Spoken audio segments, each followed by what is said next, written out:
But with the systems, one thing that I wanted to share, because I saw, I think it was Nicole saying that there's a hard time getting that stuff like written out or getting it on the paper and out of your head. Um, a quote that I really absolutely love is "You're only as strong as your weakest system." And then for getting stuff out of your head onto paper, I understand that some people have feelings one or the other about AI, but ChatGPT has a vocal function where you can talk to it like a normal person. And you can use ChatGPT, talk to it on your drive to the studio and say, hey, help me create an SOP, a standard operating procedure for how I set up my station. Now, what I absolutely love is that it's still fallible, right? It's not perfect. You're going to have to go back and edit it. And that's also one of the parts that helps cement everything. And I've gone through and just like chat with GPT about like, how do we handle a walk-in? How are we handling booking? Like, how are we doing this? And you can have all these documents just in case, like, hey, this is an idea. I'm not fully set yet and I want to practice it. You can go back to it at any time and see what you wanted to do where. 100%. I think there's so much value in what you're saying, Dash. I just started this year and really kind of and utilizing those features as well. You know, getting past the fear base of AI and into it as an actual tool. I think it's delivering a lot of small businesses owners right now from a lot of just mental garbage, being able to give you some clarity and understanding. I'll take a lot of my writings now too, because sometimes if I have broken thoughts throughout the day and I'm in a creativity mode, if I'm wearing the entrepreneurial hat, and I'm trying to design stuff for the future, like it's just all over the place, right? And I'm just like, I haven't really mind mapped it in a way that it's like, it makes sense. So I will throw that into AI and saying, hey, just help me be clear and concise with this. And within a second, it's done. And then I go back in and I personalize that that tailors it to my company. It also helped me this year to really make sure that I was stepping back from my company to really work on it and not just in it.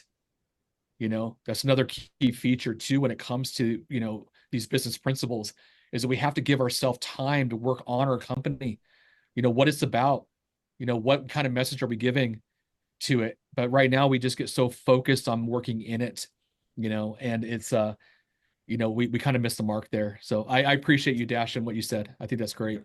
So Derek, we've got some stuff going on in the chat room here, so I want to make sure that I get the communications over to you.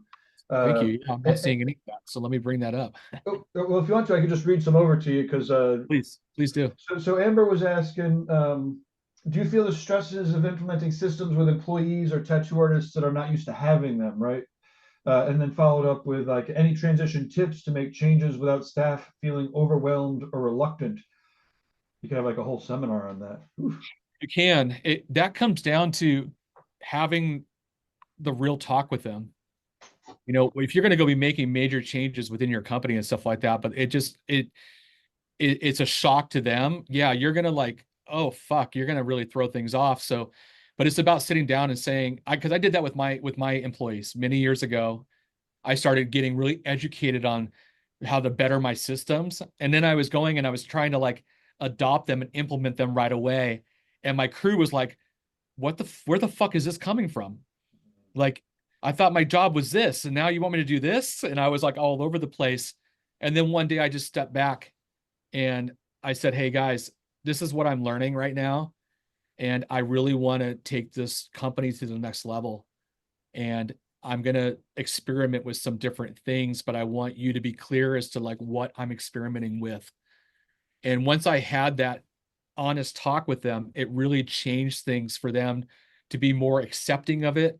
And then I included them in the process. And next thing you know, it wasn't just me thinking about shit, it was them thinking about it as well.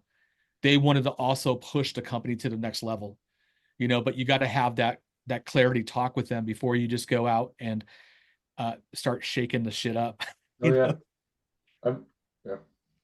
And it depends on what you're trying to put together too, right? Like, because if it's being polite in front of the clients and greeting everybody with a smile is different than like showing up on time every single day, right? Exactly. And you can also in your meetings ask the questions. You know, they already have these answers. Most of the people already have these answers inside of them that you're having, you know, a first time take on.